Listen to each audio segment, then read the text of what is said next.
disappointing win in the end. You're through to the final, Steve. Yeah, it looked pretty pleasing. I thought the first half was pretty good in terms of creation of chances, but we let ourselves down in finishing.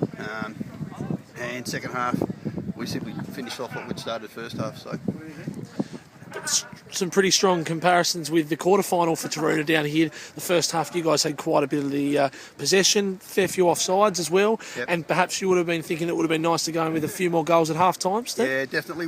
We knew that they'd play offside, and the way they came out and played fairly defensively once we got possession, but we still managed to create enough chances even though we kept pressing, and we didn't think that the offside trap would work all the time, and it didn't, but we didn't put them away. So yeah, look, at half time we were happy but still not over the moon.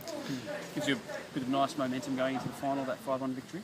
Yeah, I think so. I mean, some balls hitting the back of the net second half, and there were a couple of other good shots in there as well. And again, plenty of chances that were created that possibly didn't go in. But you know, if you're knocking 4.5, you've got to be pretty happy. Pretty happy when McEwen's not putting goals away. You got Laginski up there. That partnership seems to just be blossoming more and more as the season continues. So. Yeah, look, they work well off each other. I mean, occasionally they're going to have a bad game, and I think it's probably one game we both didn't do anything last week. But today they were both creating chances for each other. So yeah, no, it's working really well. And we've actually got people who can come in and score other goals as well. I mean, Clampy popped up for one today, and then Cormac as well. Jeremy Marshall with a nice finish and another nice shot off the bar. So, you know, there's plenty of other alternatives there. Yeah, fantastic. The luxury of sitting back tomorrow and watching the game. Who would you prefer to see in the final? Look, we'd probably prefer to play South because we'd like to knock off the best team that's supposedly in the league in the final.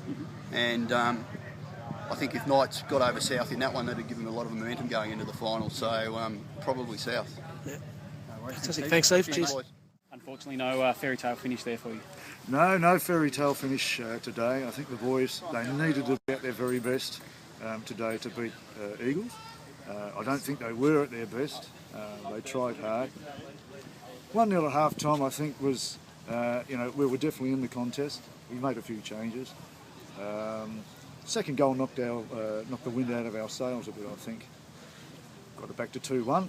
I felt we were there, and then they took it away from us. So, I mean, congratulations to Eagles. How did you find the conditions out there? The boys said it was fairly tough going out there.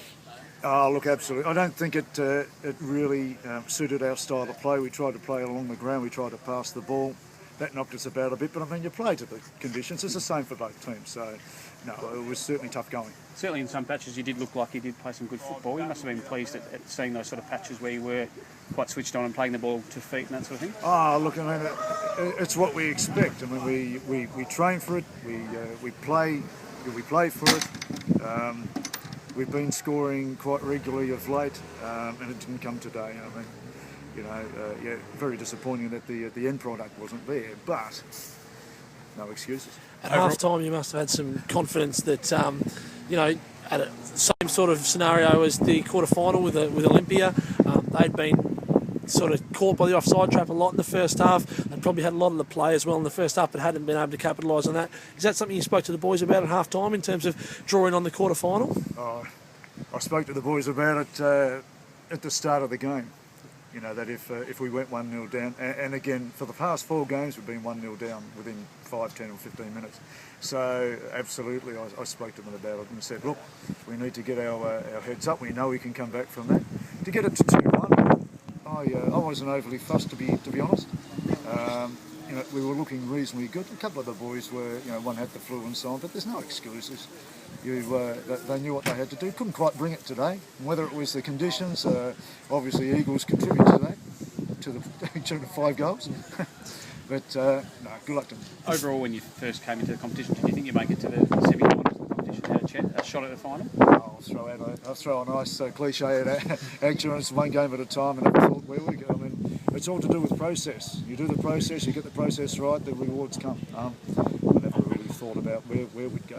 And finally, a great crowd down here this afternoon. Plenty of voice and some pretty funny comments coming from the hill. It must be good as a club to see people turn out and support the team like that. Look, they're very good down here. My first year at the club, it's been fantastic. They support us without a doubt, and it certainly helps us. And a couple more goals and they would have been louder.